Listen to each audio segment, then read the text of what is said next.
Berenstain bears on the double dare. When peer pressure rears its ugly head, it's easy for the most cups to be missed. The Berenstain bears on the double dare.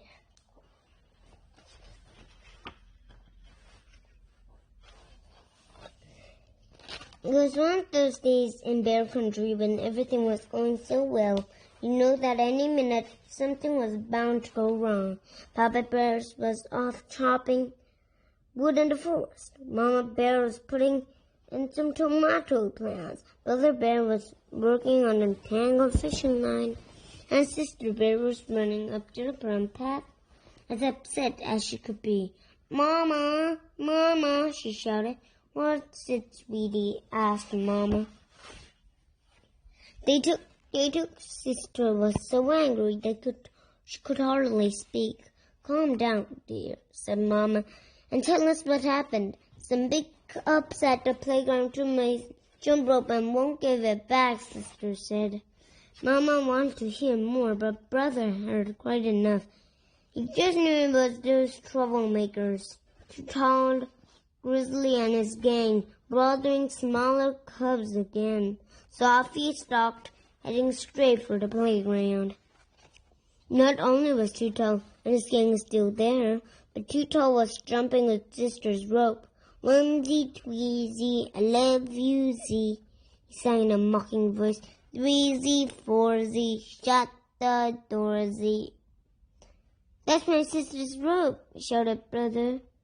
"Or what?" sneered Too Tall. "Or I may have you cut down to size," said Brother, reaching for the rope.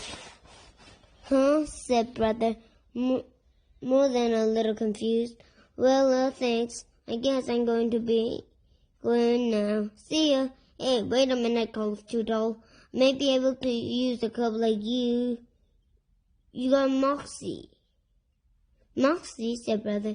"Yeah, Spunk, Nerve, Moxie." He put a big arm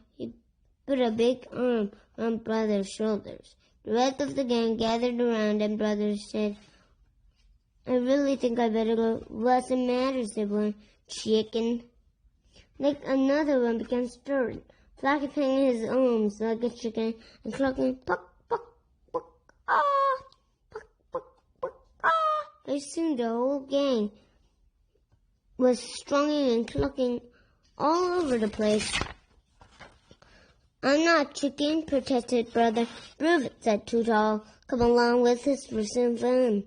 Brother was a little nervous about joining the gang, but he certainly didn't want them to think he was a chicken. So when they scampered off into the woods, he followed. He got more and more nervous as they led along the path, old quarry path, across Roaring Creek, past a spooky oak tree. After a few more twists and turns, Too Tall signaled to stop. When Brother saw where they were, he was surprised and pleased. "Hey," he said, "that's Farmer Ben's watermelon patch." "Shush," hissed Too Tall, clapping a hand over his mouth. "You want to spoil our fun?" It turned out that Too Tall's idea of fun was to run off with one of Farmer Ben's watermelons. And as the newest member of the gang, Brother was the one who expected to do it. "But Farmer Ben is a friend of mine," he protested. "And besides, it isn't honest." The gang flapped their arms like chickens and clucked, "Buck, buck, buck, ah!" into Brother's ear. "I'm not chicken," Brother insisted. "Then go ahead and take the watermelon," said Too Tall. "Farmer Ben will never miss it." Brother Bear looked all around. Ben was nowhere to be seen, and it was sort of exciting in the gang. "Dare you," said Too Tall. Brother didn't move. "Double dare you," said the gang. Brother still didn't move. "D-double dare," said Too Tall and the gang. The D-double dare did it, ever so quietly, ever so carefully. But Brother Bear crept through the tall grass, through the fence, past into the new Berenstain prodded father's son and picked the biggest, fattest, greenest watermelon in the patch. Then it broke off just picked it up and, "Gotcha, you thief and vomit!" shouted a voice. Two tall and his gang ran away, leaving Brother Bear holding the watermelon. Farmer Ben had been hiding in the cornfield. When he saw who it was who had by the collar, he was almost surprised. "That's Brother." "Brother Bear, what in the world are you doing with that watermelon still in Two-Tail?" At first, Brother was so famished he couldn't answer, but then the whole story came tumbling out. How he called Sister Robot, how they called him Chicken, how they double-dared him.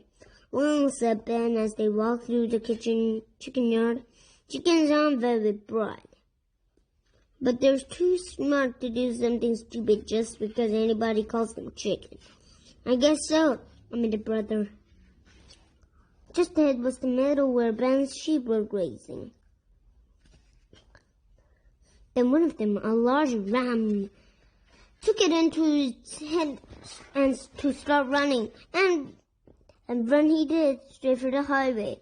"The sheep are headed for the highway!"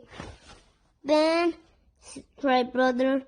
"Don't worry," said Ben. "Shep, my old sheepdog, will take care of them." Sharp raced ahead and cut the sheep off before they got there. "Sheep are like that," said Ben. "Follow a leader anywhere off a cliff if that's what the leader decides, and some folks are like that too. Follow a cliff at the edge of my watermelon patch." He looked at Brother, and Brother knew exactly what he was talking about. "And speaking of watermelon, how about having a nice, sweet, juicy slice with me?" "Do we?" asked Brother. "Sure," said Ben, cutting the bit center slice in half. "And remember, this is a good one. Being part of a group is okay, and maybe even having a leader, but you always have to think for yourself, especially about important things like what's right and what's wrong, and what's safe and what's dangerous." "Oh, remember, Ben," said Brother. "And thanks for the watermelon." Brother decided to head home by the way of the highway. And who was waiting around the bend? Two-Tall again. "What happened?" asked Two-Tall. "Nothing much," answered Brother. "I had a little talk and some watermelon." "Hey, cool," said Two-Tall. "Well, come on, we're going over to Water Rooms and have a little more fun." "No possible way," said Brother. "What's the matter?" sneered Two-Tall, shaking. "Book, book, book, ah!" Chuck clucked again. "Bye-bye, bunch of sheep," answered Brother.